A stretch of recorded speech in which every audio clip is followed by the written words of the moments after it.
কাছে মনে হয় যে আজকের উইকেটটা ভালো ছিল। মানে লাস্ট যে ম্যাচগুলো হয়েছে আজকের উইকেটটা আমার কাছে মনে হয়েছে যে ব্যাটসম্যানদের জন্য ভালো ছিল, তো এই রান চেজেবল ছিল। আর্লিতে যখন উইকেট পড়ে যায় তো নর্মালি এটা একটা টিমের জন্য প্রেশারের ব্যাপার। ওইটাও আমরা ওভারকাম করেছিলাম। ইমন খুব ভালো খেলছিল, ওটার সাথে স্যাম বিলিংস খুব ভালো পার্টনারশিপ করছিল। তো এটা একটা রানিং পয়েন্ট বলতে পারেন যে ইমনের রান আউট। আমার কাছে মনে হয় মঈন আলী এবং স্যাম বিলিংসের ব্যাক টু ব্যাক উইকেট আমাদেরকে অনেক দূর পিছিয়ে দিয়েছে। লাস্ট ম্যাচ যেটা আমাদের গতকাল যেটা খেলেছি, তো এটাও কিন্তু আমাদের আশা ছিল, হোপ ছিল আমরা আসলে শেষ পর্যন্ত চেষ্টা করব। তো অবশ্যই ছিল, এবং আপনারা জানেন যে খালেদ বিগ হিটার। তো দুইটা যদি ছয় হয়ে যেত তাহলে খেলাটাই সিনারিওটাই অন্যরকম হয়ে যেত। তো আমরা চিন্তা করছিলাম যে খেলাটা যদি ওরা আরেকটু ও আর আফিফ মিলে যদি আরেকটু ডিপে নিয়ে যায় তাহলে খেলাটা আমাদের জন্য সহজ হবে এবং আমাদের ভালো চান্স থাকবে। পুরো টুর্নামেন্ট জুড়ে আমরা ব্যাটসম্যানরা ধারাবাহিক ছিল না, আমাদের বোলিং ইউনিট আসলে ডিসিপ্লিন ছিল, ভালো বোলিং করেছে। যে প্ল্যান করতাম সেই প্ল্যানের মধ্যে থাকতো, এবং আমি বলবো যে বোলিং ইউনিট খুবই ভালো ছিল।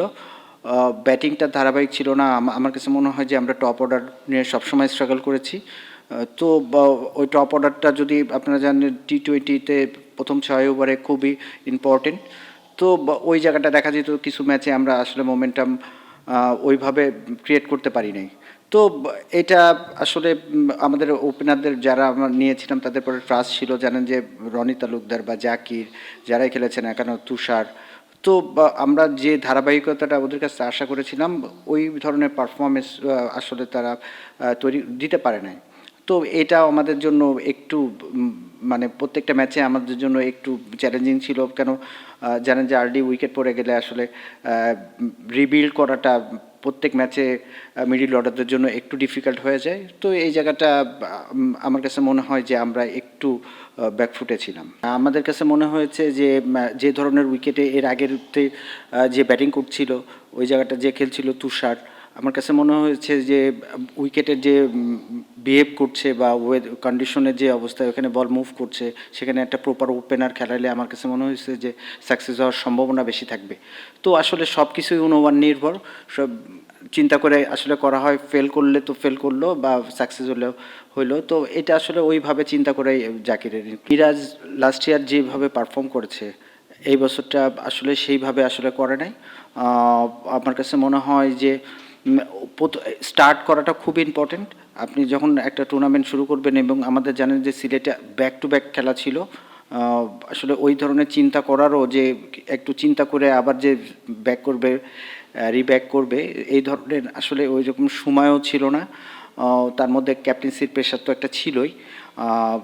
তো সব কিছু মিলায় আমার কাছে মনে হয় যে মানসিকভাবেও ও আসলে খুব মানে যে সেটেল ডাউন বা খুব কাম অবস্থায় ছিল না। বিভিন্ন ধরনের ইস্যুস ছিল এর ভিতরে, আপনারা জানেন সেটা। তো সব কিছু মিলায় আমার কাছে মনে হয় যে ও আসলে একটা যে পারফর্ম করছে না, একটা পারফরমেন্সের পিছনে কিন্তু শুধু স্কিল আমি যদি চিন্তা করি এটাও ঠিক না। এটার সাথে সাথে ওর মেন্টাল স্টেটটা কী অবস্থার মধ্যে আছে বা কিসের মধ্যে যে যাচ্ছে এগুলোও ইম্পর্টেন্ট, বা টিমের রেজাল্টটা কেমন হচ্ছে, টিম কেমন খেলছে, এগুলো আসলে এফেক্ট ছিল। তো সব কিছু মিলে আমার কাছে মনে হয় যে যে ধরনের পারফর্ম করে নর্মালিও এই ধরনের পারফরমেন্স করতে পারে না। নর্মালি আমরা যখন খেলা শুরু করি তখন প্রথমে সবারই যেটা থাকে যে আমরা আসলে কোয়ালিফায়ারে আসবো এবং ভালো অবস্থা থেকে আসলে শেষ করবো। কোয়ালিফায়ার ম্যাচ যখন শুরু হয়ে যায় তখন কিন্তু আসলে প্রত্যেকটা ম্যাচই আসলে একটা আলাদা ম্যাচ। প্রিভিয়াসের যে ম্যাচগুলো আছে ওইগুলোর সাথে আসলে এটার কোনো কম্পেয়ার করা যায় না। তো আমার কাছে মনে হয়েছে যে আমরা যখন লাস্ট খেলছি, এবং আপনারা জানেন যে স্যাম বিলিংস আসছে বা ক্রিস ওকস আসছে, তো আমাদের টিমটা ব্যালেন্স ছিল। এবং ছেলেদের ওই ধরনের খেলা মানে যেটা বলবো যে ড্রেসিং রুমের পরিবেশও খুব ভালো ছিল, এবং সবাই বিশ্বাস ছিল যে না আমাদের পক্ষে সম্ভব। ছেলেরা চেষ্টা করেছে। মিরাজ কিন্তু অন্য দুইটা ফরম্যাটেও খেলে। ও যখন টেস্ট খেলে তখন এক ধরনের অ্যাপ্রোচ থাকে ব্যাটিংয়ে, এক ধরনের প্রিপারেশন নিতে হয়। যখন ওয়ানডে খেলে তখনও কিন্তু ইটস এ ডিফারেন্ট ফরম্যাট, তো খেলার অ্যাপ্রোচ ডিফারেন্ট। এখন কিন্তু ইটস এ ডিফিকাল্ট যে একটা ছেলেকে তিনটা ফরম্যাটে একদম মনে করেন যে ওই ধরনের একইভাবে পারফর্ম করাটা খুব ডিফিকাল্ট। তো কেন তিনটা ফরম্যাটের খেলাটাই তিন রকম, মাইন্ডসেট বলেন, খেলার অ্যাপ্রোচ বলেন, বা শর্টসের রেঞ্জ বলেন, এগুলো সবই আলাদা আলাদা। তো দেখা যায় যে একটা ফরম্যাট থেকে আরেকটা ফরম্যাটে যখন যাচ্ছে, চেষ্টা করছে সে আসলে কিভাবে এই আপনারা জানেন যে দুইটা ফরম্যাটে ব্যাটিং বেশ, মানে যে ধরনের ইম্প্যাক্ট রাখা উচিত টিমে সেই ধরনের ব্যাটিংই সে করে। একটা ফরম্যাটে চেষ্টা করছে যে কিভাবে আরো একটু ইমপ্রুভ করা যায়।